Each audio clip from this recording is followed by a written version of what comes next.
Peuple de France et du monde, je viens vers vous pour faire appel à votre bon sens. Hommes et femmes de la Terre, écoutez la souffrance de notre planète. Bientôt toutes nos sources d'eau seront empoisonnées. Le dernier arbre aura été coupé. Et nous prendrons conscience trop tard que l'argent ne nous nourrit pas. Nos dirigeants politiques nous ont menti, trahis, et nous sommes tous victimes d'un esclavage financier depuis bien trop d'années. Tellement d'années qu'il m'a fallu chercher l'origine de la faille de notre nation actuelle dans les livres d'histoire. La conclusion est claire, laissez-moi vous l'expliquer. La République fut créée sur la base des écrits de Machiavel, au milieu du XVIIIe siècle. Je cite. La République garantit le pouvoir par la corruption. Celui qui détiendrait l'argent aurait donc tous les pouvoirs, si les nations adoptaient la République. Le message du livre de Machiavel Le Prince est que les lois et la moralité sont des fictions qui ne s'appliquent en aucune manière au roi et au pape. Que de tels dirigeants doivent utiliser la ruse, le subterfuge ainsi que tous les moyens de violence et du crime pour se maintenir sur le trône. Ils se trouvent aujourd'hui à la tête des États, tout en se faisant passer pour des personnes justes et pures. Depuis toujours, ceux qui n'ont aucune valeur morale, aucune éthique, aucun scrupule, sortent toujours vainqueurs. La République est le système idéal pour favoriser l'ascension des moins pourvus de ses qualités humaines. D'autant plus, si les candidats sont d'abord sélectionnés, selon ces critères de dénuement à l'intérieur de sociétés occultes qui gèrent les partis politiques et le système financier.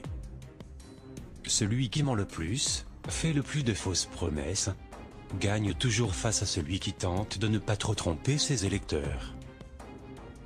Le raisonnement est parfaitement juste.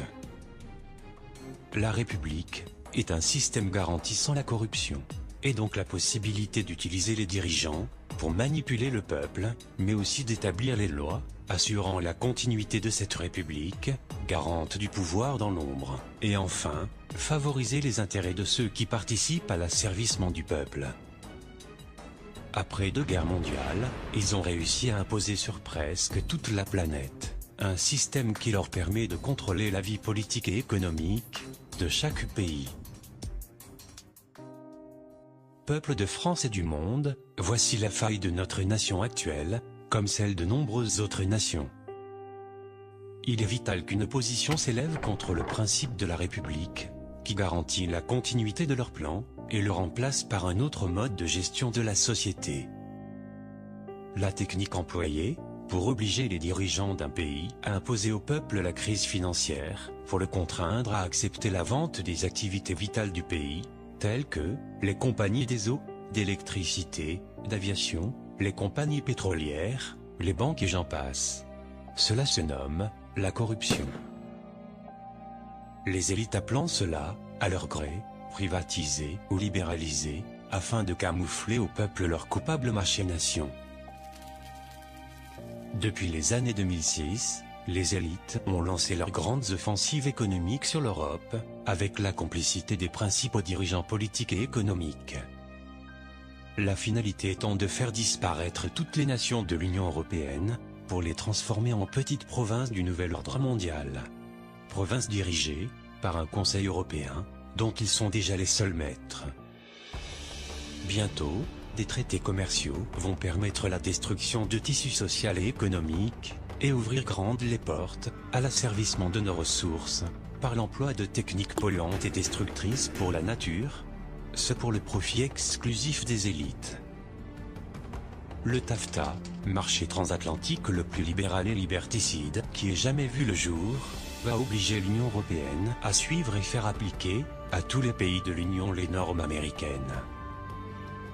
Ceci aura pour conséquence majeure de détruire la gestion rationnelle des terres de l'Union, pour cultiver des OGM, puis pratiquer l'élevage intensif aux hormones et antibiotiques divers, en faisant disparaître toutes les petites exploitations agricoles, ceci étant prévu pour 2015. Ensuite, le programme TISA, lui, fera disparaître la sécurité sociale, les caisses de retraite, et tous les services publics deviendront privés, donc payants. Ceci étant prévu pour 2018. l'État français a d'ores et déjà annoncé que les caisses de retraite complémentaires sont vides, et que sous 2 ans, il n'y aurait plus aucune retraite d'honoré. Enfin, la restructuration des régions achèvera les nations en les divisant en provinces européennes, ceci étant prévu entre 2018 et 2020. Si rien n'empêche ces programmes de s'accomplir, la France aura disparu dans moins de 10 ans. Une personne seule ne pourrait rien contre cela. En revanche, un peuple uni, un peuple assez fort culturellement, pour disposer à la fois d'une base sociale solide et d'une philosophie civique. Un peuple dont le pays offre assez de rayonnement international pour que son action soit rapidement suivie par d'autres nations. Un tel peuple pourrait prendre définitivement son avenir en main. Vous, Français, qui refusez ce nouvel ordre mondial, vous qui voulez conserver identité et indépendance, vous qui souhaitez établir vos propres valeurs, votre propre mode de vie, vos propres lois et enfin retrouver votre dignité. Vous, Français, qui jugez que la prospérité de la France ne devrait pas profiter qu'aux seuls banquiers et politiciens. Vous, Français indivisibles, de toute religion, de toute ethnie, de toute profession, de tous niveaux sociaux, de toute région, prêts à défendre une valeur unique d'un pays libre, tendant la main à tous les peuples de la terre, invitant à refuser les guerres et la dictature mondiale de quelques familles. À vous tous. Rendez-vous le 14 juillet 2015, à Paris, place de la Concorde à 10 h.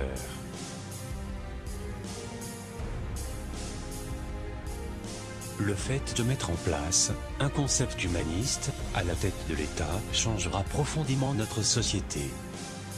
Les effets s'en feront sentir immédiatement, comme par exemple la disparition de la précarité financière, donc de la pauvreté, des sans domicile fixe, des restos du cœur, et bien d'autres. Le retour à la sécurité dans les rues, la baisse des suicides, l'enthousiasme des jeunes. L'amélioration de la qualité de vie, pour tous sans exception. Car dans un premier temps, le gouvernement provisoire va se concentrer à procéder à la suspension des contraintes les plus lourdes, pendant que le peuple travaille à la rédaction de sa nouvelle constitution.